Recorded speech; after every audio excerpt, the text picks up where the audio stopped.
Hello viewers, welcome to my channel. मैं हूं physio Abhijit और आज इस वीडियो में हम जानेंगे कि टोटल हिप रिप्लेसमेंट यानी कि कूल्हे के प्रत्यारोपण के बाद 9 से 12 हफ्ते में आपको कौन से एक्सरसाइजेस करनी है। सो व्यूअर्स, एक्सरसाइजेस पर आगे बढ़ने से पहले हम जान लेते हैं कि इस फेज में हमारे गोल्स क्या हैं।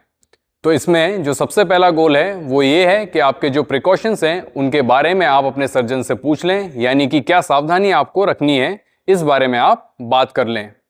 ज़्यादातर पेशेंट्स के जो सावधानियां हैं, जो प्रिकॉशंस हैं, वो 6 से 12 हफ्ते तक हट जाती हैं, लेकिन फिर भी आप अपने सर्जन से एक बार कंफर्म कर लें और यदि आपके जो प्रिकॉशंस यानी कि सावधानियां हैं वो हट गई हैं तो आप हिप का जो रेंज ऑफ मोशन है यानी कि हिप जॉइंट पर जो मूवमेंट है उसको बढ़ा सकते हैं। दूसरा हमारा जो गोल है वो ये है कि हमें पैर की ताकत को बढ़ाना है, हमें बैलेंस पर फोकस करना है, बैलेंस को और बेहतर करना है, रूटीन का जो काम है उसको शुरू करना है और नॉर्मल चलना है। हो सकता है शुरुआत में आपको कुछ थकान हो, लेकिन धीरे धीरे ये जो थकान है वो कम होने लगेगी। सो व्यूअर्स, इस फेज में हर एक एक्सरसाइज के आपको 1 से 3 सेट करने हैं और 10 से 15 रेपिटेशंस आप हर एक एक्सरसाइज की करें। तो चलिए वीडियो में आगे बढ़ते हैं और देखते हैं कौन सी एक्सरसाइज हमें इस फेज में करनी है।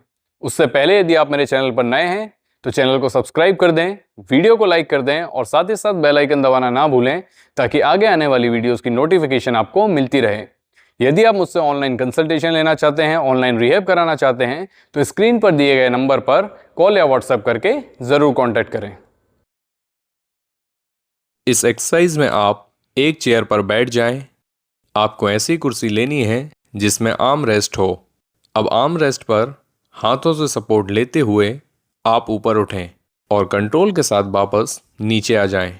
आपको इस एक्सरसाइज में थोड़ी ऊंची कुर्सी का यूज़ करना है।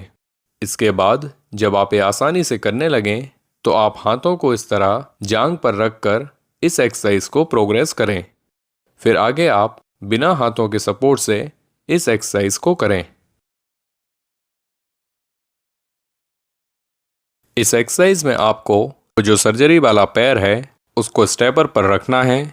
उसी तरफ आप सपोर्ट के लिए एक स्टिक या पीवीसी पाइप ले सकते हैं। अब इस तरह स्टेप अप करें, घुटने को पूरी तरह सीधा करें और कंट्रोल के साथ वापस स्टार्टिंग पोजीशन में आ जाएं।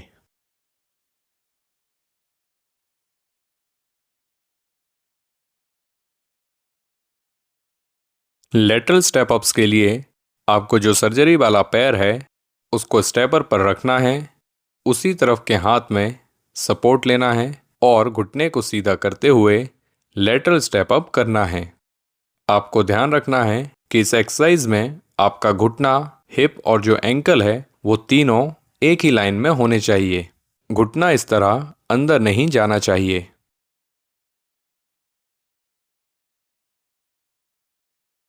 इस एक्सरसाइज में आपका सर्जरी वाला पैर आगे रहेगा और इस तरह आपको लंज करना है।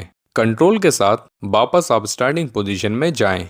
इस एक्सरसाइज में भी आपका घुटना अंदर की तरफ कोलैप्स नहीं होना चाहिए। इस एक्सरसाइज में आप इस तरह साइड में लेट जाएं। आपकी गर्दन को हाथ से सपोर्ट कर लें। अब अपने घुटने को सीधा रखते हुए अपने ऊपर वाले पैर को ऊपर उठाएं।